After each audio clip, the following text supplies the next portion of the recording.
تمام جماعت کو ہمارے چاروں چینلز کی طرف سے یا علی مدد اور عید مبارک اور ساتھ ہی نوروز مبارک۔ مولا علی مدد اور مبارک اور نوروز مبارک۔ اچھا، آج ہم اپنے لاسٹ اینیکڈوٹ 42 کو دوبارہ سے ری ڈرافٹ کر رہے ہیں۔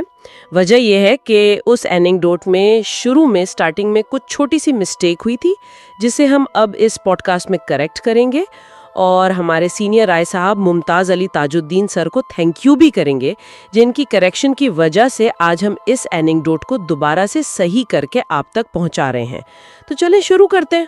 بالکل، چلیں شروع کرتے ہیں۔ اور آج کی جو ہماری یہ گہری گفتگو ہے یہ واقعی بہت خاص ہونے والی ہے۔ بالکل خاص ہے۔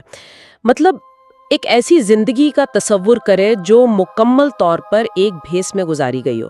ایک انسان جو روزمرہ کی زندگی جی رہا ہے، شادیاں ہو رہی ہیں، بچے بڑے ہو رہے ہیں، روزمرہ کی رسمیں ادا کی جا رہی ہیں۔ ہاں بالکل، رسمیں ادا کی جا رہی ہیں، لیکن اس کی روح کا جو سب سے گہرا اور سچا راز ہے وہ ان لوگوں سے بھی پوشیدہ ہے جو اسی کے گھر کی چھت کے نیچے سوتے ہیں۔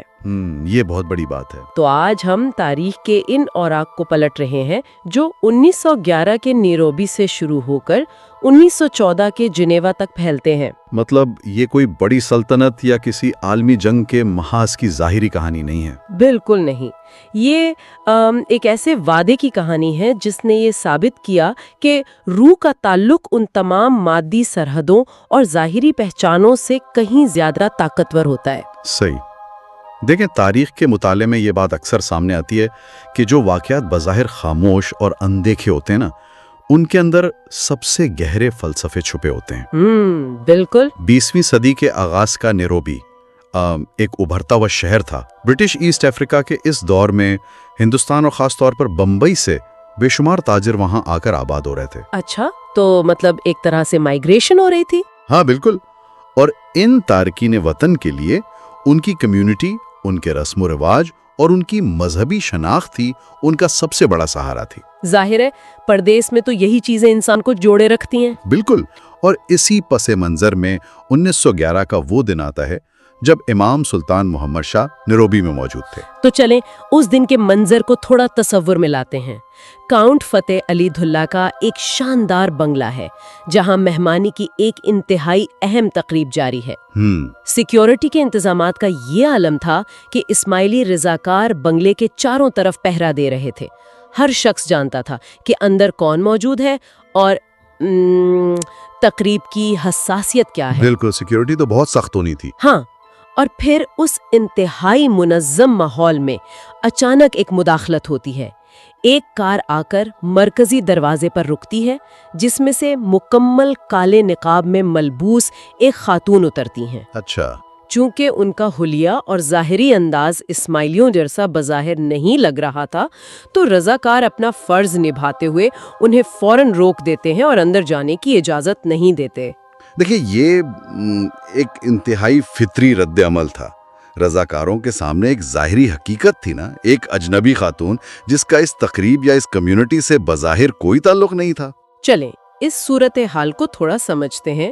مطلب تصور کریں کہ ایک انتہائی سخت سیکیورٹی والی نجی تقریب ہو رہی ہے، ایک اجنبی آتا ہے جسے سیکیورٹی روک لیتی ہے، لیکن اچانک تقریب کا سب سے اہم اور معزز مہمان خود کھڑکی سے دیکھ کر اس اجنبی کو اندر لانے کا حکم دیتا ہے۔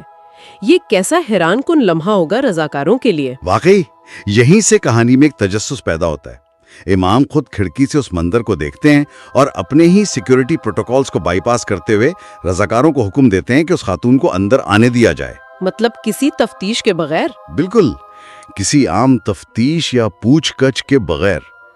یہ فیصلہ اس بات کا ثبوت تھا کہ ایک ایسا غیر مرئی تعلق موجود تھا جسے وہاں کھڑا کوئی بھی پہرے دار محسوس نہیں کر سکتا تھا۔ واہ، یہ لمحہ بظاہر چھوٹا سا ہے لیکن اس کی گہرائی واقعی حیران کن ہے۔ تو وہ خاتون اپنی کار وہیں باہر کھڑی کرتی ہیں، بنگلے کے اندر داخل ہوتی ہیں، اور جیسے ہی وہ امام کے سامنے پیش ہوتی ہیں وہ اپنا کالا نقاب اتار دیتی ہیں۔ یہ محض کپڑے کا ایک ٹکڑا ہٹانے کا عمل نہیں تھا، مطلب یہ برسوں سے پہنے ہوئے اس خول کو توڑنے کا لمحہ تھا جس کے پیچھے ان کی اصل شناخت قید تھی، اور نقاب ہٹتے ہی وہ زاروں کے تار رونے لگتی ہیں۔ جذبات کا ایک سیلاب آ گیا ہوگا ان پر۔ بالکل. امام انہیں اپنی کرسی کے قریب بیٹھنے کا کہتے ہیں اور پھر وہ ایک ایسا اعتراف کرتی ہیں جو پوری کہانی کا رخ موڑ دیتا ہے. وہ کہتی ہیں کہ مولا آپ جانتے ہیں کہ میں ایک اسماعیلی ہوں. ہاں، اور یہاں آ کر کہانی واقعی بہت دلچسپ ہو جاتی ہے. وہ بتاتی ہیں کہ ان کے والدین نے زبردستی ان کی شادی بمبئی کے ایک اثنا عشری تاجر سے کر دی تھی، اور اب وہ نیروبی میں رہتے ہیں. ان کے 2 جوان بیٹے ہیں، اور سب سے حیران کن بات یہ ہے کہ ان کے خاندان میں کوئی نہیں جانتا کہ وہ خفیہ طور پر اسماعیلی عقیدے پر عمل پیرا ہیں، جبکہ ظاہری طور پر انہیں خاندان کی تمام رسومات میں حصہ لینا پڑتا ہے. یہاں جو بات سب سے زیادہ توجہ طلب ہے وہ یہ ہے کہ اس دور کی سماجی اور خاندانی حرکیات کو سمجھے بغیر ہم اس خاتون کی اذیت کا اندازہ نہیں لگا سکتے. صحیح کہہ رہے ہیں آپ. 1911 کا دور تھا وہ. بالکل. اور ظاہر ہے عورت سے یہ توقع کی جاتی تھی کہ وہ اپنے شوہر کے عقائد کو اپنا لے 100%.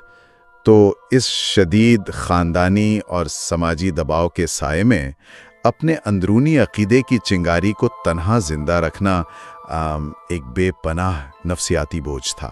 بالکل ایسا ہی ہے. اس کیفیت کو سمجھنے کے لیے ایک تشبیہ ذہن میں آتی ہے. مطلب ایک درخت کا تصور کریں. ایک ایسا درخت جس کی شاخیں، پتے اور پھول ایک باغ میں کھلے ہوئے ہیں. دنیا انہیں دیکھ کر اس باغ کا حصہ سمجھتی ہے، لیکن اس کی جڑیں کہیں اور ہیں. ہاں بالکل. اس درخت کی جڑیں دیوار کے نیچے سے ہوتی ہوئی کسی اور ہی زمین سے پانی کھینچ رہی ہیں. اس خاتون کی زندگی بالکل اسی طرح تھی. ہر روز ہر خاندانی تقریب میں انہیں یہ دکھاوا کرنا پڑتا تھا کہ وہ اسی باغ کا حصہ ہے، جبکہ ان کی روح کی پیاس کسی اور ہی چشمے سے بجھ رہی تھی. اور پھر امام نے نہایت شفقت سے انہیں دعائیں دیں اور فرمایا کہ وہ یہ بات پہلے سے جانتے تھے. امام کی یہ بات کہ میں جانتا ہوں ان کے لیے صدیوں کی تسلی کے برابر تھی. کسی ایسے شخص کا مل جانا جو آپ کے اس روپ کو پہچانتا ہو جسے دنیا کی کوئی آنکھ نہیں دیکھ سکتی، انسان کو ایک گہرا سکون دیتا ہے. لیکن یہ سکون عارضی تھا، کیونکہ اس گفتگو کے بعد امام دوسری مہمانیوں کی طرف متوجہ ہو جاتے ہیں. تقریب آگے بڑھتی ہے، لیکن تھوڑی دیر بعد امام دیکھتے ہیں کہ وہ خاتون دوبارہ بہت زیادہ رو رہی ہیں. یعنی وہ بوجھ دوبارہ حاوی ہو گیا. ہاں، اور اس بار ان کے رونے کی شدت پہلے سے بھی زیادہ تھی. امام فوراً مہمانی روک کر ان سے اس شدید کرب کی وجہ دریافت کرتے ہیں. اور یہاں سے یہ واقعہ ایک ذاتی دکھ کی داستان سے نکل کر موت اور روح کے ایک انتہائی گہرے فلسفے میں داخل ہو جاتا ہے. بالکل. خاتون اپنے دل میں چھپے اس سب سے گہرے خوف کو زبان پر لاتی ہیں. وہ کہتی ہیں جب میں مر جاؤں گی تو میرا خاندان میری لاش کو اپنی مسجد لے جائے گا اور اپنے قبرستان میں دفن کرے گا.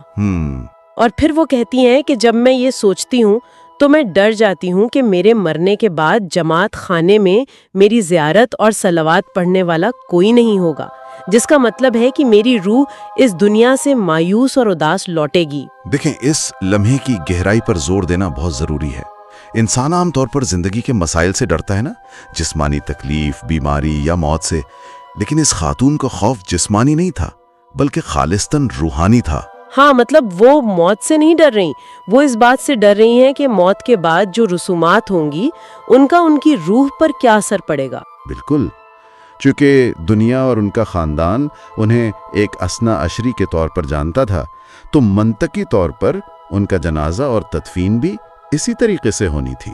وہ اس بات سے خوفزدہ تھیں کہ زندگی بھر تو انہوں نے جیسے تیسے یہ بھیس برقرار رکھا، لیکن کیا موت کے بعد بھی یہ ظاہری لیبل ان کی اصل حقیقت پر مسلط رہے گا؟ اور پھر امام انہیں تسلی دیتے ہوئے ایک تاریخی وعدہ کرتے ہیں. امام فرماتے ہیں پریشان مت ہو، تمہاری روح کبھی اداس نہیں ہوگی. یہ تمہارے امام کا وعدہ ہے، تمہیں اس بارے میں فکر کرنے کی کوئی ضرورت نہیں. واہ!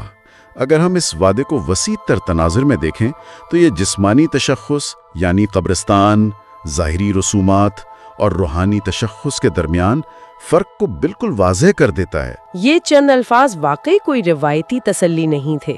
بالکل نہیں تھے. یہ وعدہ کہ روح کبھی اداس نہیں ہوگی ایک مکمل روحانی تحفظ کی ضمانت ہے جو ظاہری حالات پر منحصر نہیں ہے.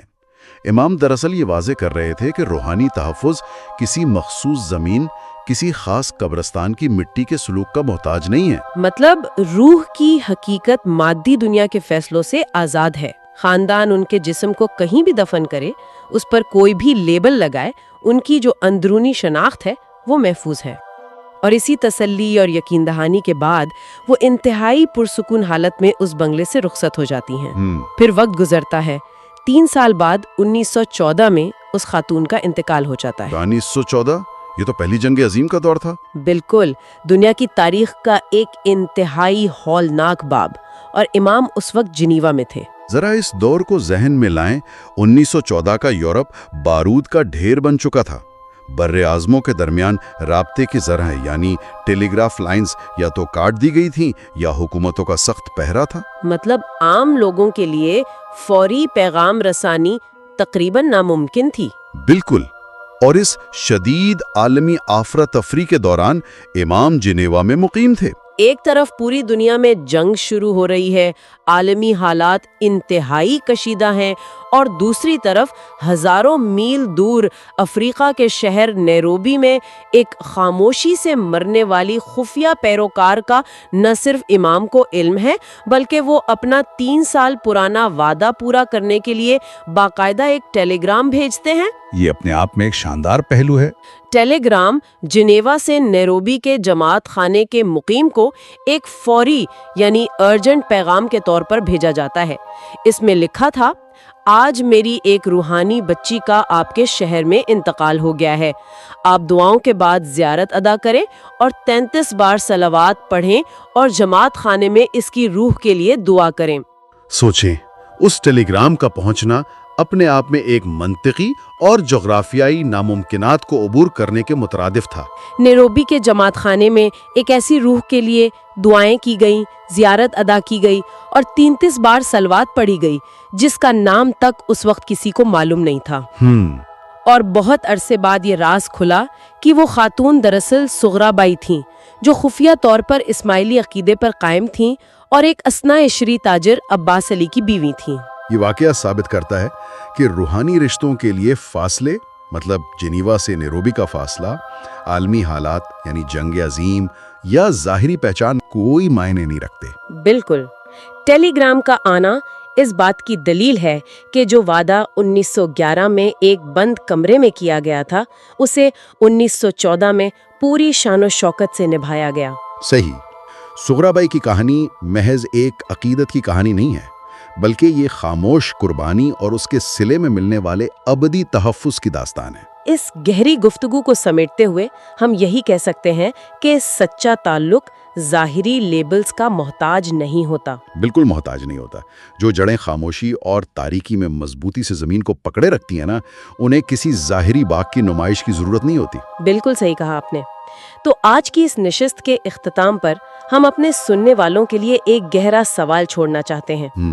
آج کی اس دنیا میں جہاں ہم اپنی ظاہری پہچان، اپنے پروفائلز اور دنیاوی شناخت کو منوانے کی دوڑ میں لگے رہتے ہیں، یہ کہانی ہمیں رک کر یہ سوچنے پر مجبور کرتی ہے کہ کیا ہماری سب سے طاقتور اور سچی شناخت وہ نہیں جو مکمل طور پر پوشیدہ اور نظر نہ آنے والی ہو؟